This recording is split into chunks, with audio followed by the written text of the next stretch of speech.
Hey everybody, it's Beth. Welcome to Infinite Garden. So glad you're here. I've been getting a lot of comments from new subscribers to my channel. Welcome, I'm so glad you're here, asking me about my gray hair transition process. And I've also been getting these questions from people I know in the, real world, people I work with, people I meet, asking me exactly how I did it. So the purpose of this video is to share my approach to growing out my gray hair.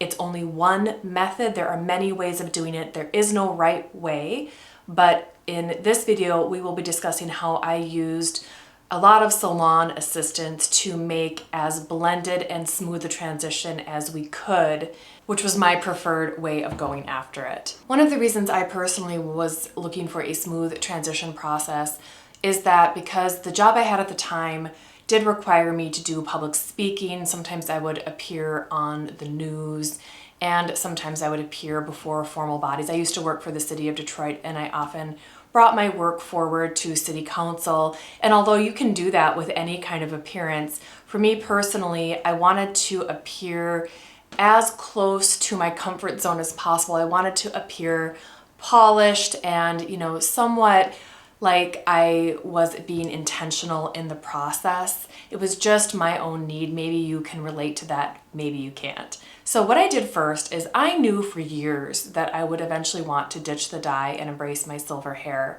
So early in the process, when I was still going every 4 weeks to my appointments, I talked to my stylist and I stated my intentions. I strongly recommend doing this if you think it's going to be time.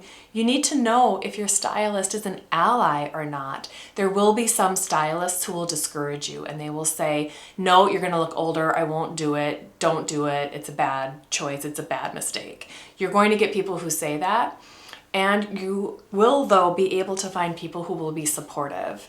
When I talked to B, my stylist, I said what I wanted to do, and they were so super supportive, and they talked me through exactly how they would approach it. That included, near-term lightening of the hair, because at that time I was dyeing my hair a medium auburn shade. So the plan was, starting from that appointment on, and for the next almost 2 years, every time I came in, we were lightening my hair and moving closer to a platinum blonde. We did not try to accomplish that in a single appointment, but rather spaced it over time. So basically every 6 months, I would get extremely bright highlights all over my hair. And then the shade we used to color in the roots as we were going became kind of ashier blonde over time, lighter and lighter and lighter. So we did that for years leading up to it. When I was finally ready to stop touching up my roots, the month was February 2020. No, I didn't know what was coming, but I was ready to stop dyeing my hair. So in February 2020, I skipped my first root touch-up. And in that appointment, instead of touching up my roots, we left the grow out showing and we did a zillion super bright platinum highlights all over my hair. And we went really hard on those highlights. After we did that, I needed a cut. I really needed to take a lot of length off of my hair. It was looking super fried. And so at that point, I got a cut. It was way shorter than I would normally do, but it was totally necessary considering how much damage we'd just done to my hair.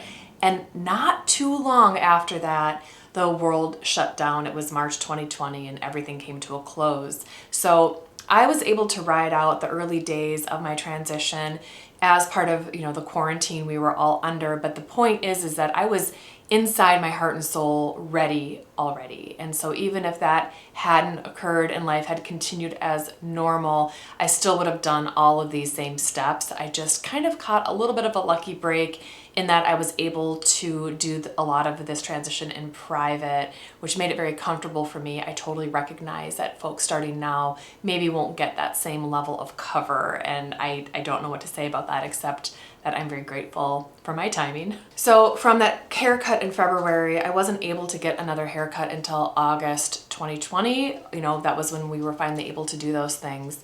And so in August 2020, I went to my same stylist, B, and what we did then is we trimmed up my hair because at that point it needed it.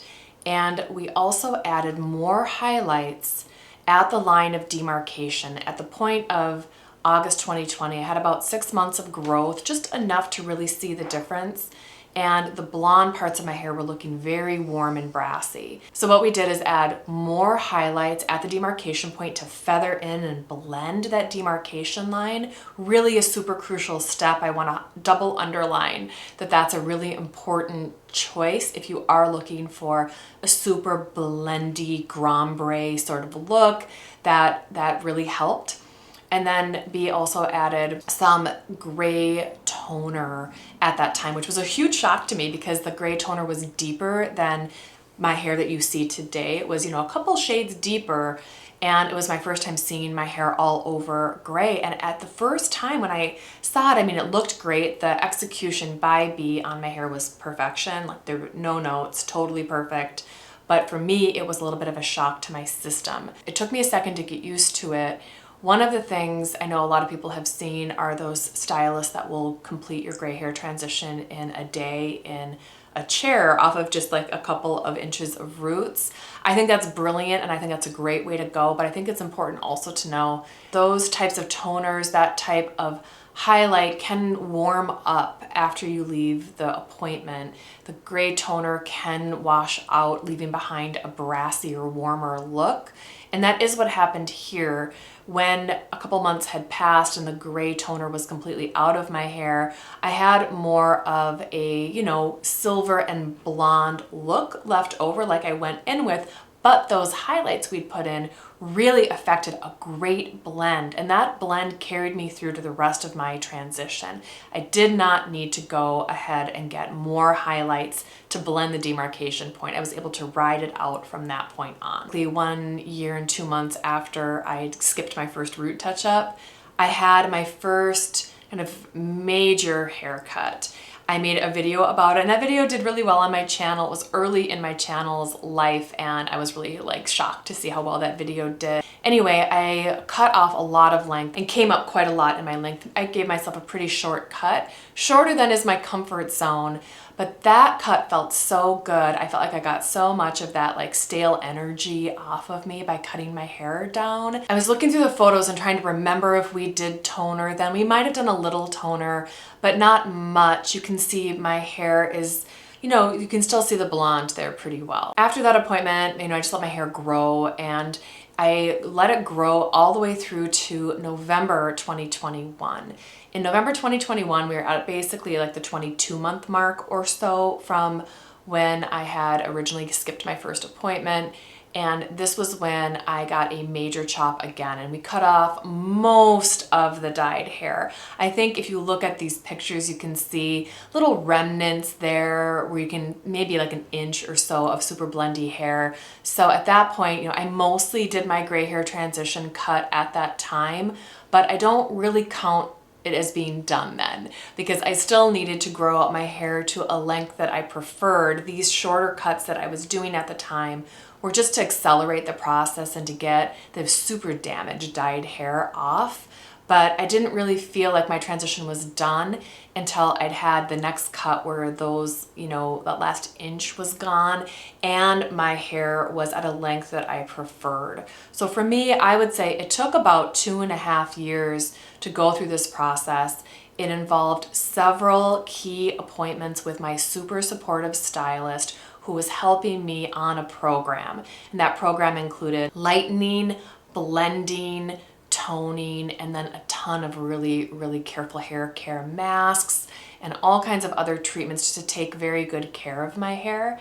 And in that process, I can tell you, I was really grateful for it, and I'm glad that I went through it the way I did. When I had moments where, for instance, I was being interviewed by the news, I felt as though my hair looked presentable enough, even though I was definitely in the middle of a transition. I felt presentable enough to be on the news in a way that would live forever in history. And I also felt totally confident to attend other events. I even had folks ask me how I did this. I think they thought it was entirely intentional, not just maybe a bit of an awkward phase. So my stylist was critical for me feeling like myself, feeling comfortable in my own skin, and feeling like the transition was something that was for me and not working against me. If that sounds like the kind of thing that you would like to do, I would recommend talking to your stylist as soon as possible and figuring out if that stylist will be an ally to you. Once my transition was done, of course, then you move into the after phase, which is when you learn how to take care of your hair.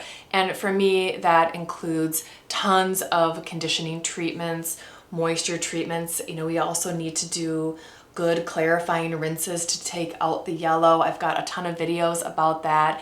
You may decide that you want to use some purple treatments. I go back and forth. Sometimes I'll go a long time without using them. Every once in a while, I'll do one again. Just today, I did a conditioning mask where I mixed in the Aveda purple conditioner in with my other conditioner just to give a little bit of coolness to my hair. So even though I did make a video about L'Oreal's Metal Detox, which is super effective at removing hard water stains and other staining agents from the hair, I have not entirely given up purple treatments. I just use them way less now than ever before. I know the gray hair transition process takes a really long time.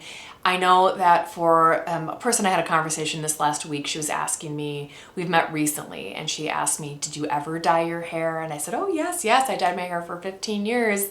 And I went through my transition a few years ago, and I told her it took, you know, between 2 and 3 years. And I saw her, you know, bury her face in her hands because she wants off the train so badly. But the transition piece can keep a lot of people on that train for longer than they mean to. They don't feel like the transition is something that they can fit into their schedule. It's going to be difficult if they have high profile jobs or whatever else it is that they have, you know, maybe a wedding coming up, something like that. They don't want to be in a transition while those things happen. And I totally get it. I completely understand.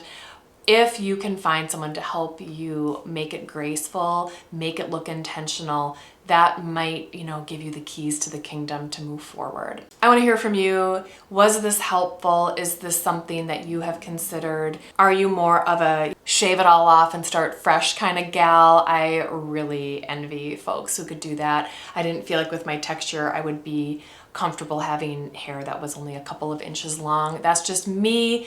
It's just something that's in my head. There are a lot of different ways to go about it, and this was the way I chose. Let me know if you think this was helpful.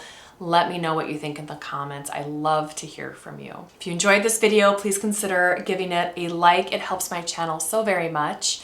And if you want to hang out again, please consider subscribing. We have a really supportive, fabulous community here. I'd love to have you be a part of it. I post videos on Sunday. Anyway, I hope that you are all doing well out there, and I hope you have a great week ahead. Thank you so much for watching, everybody. Talk soon.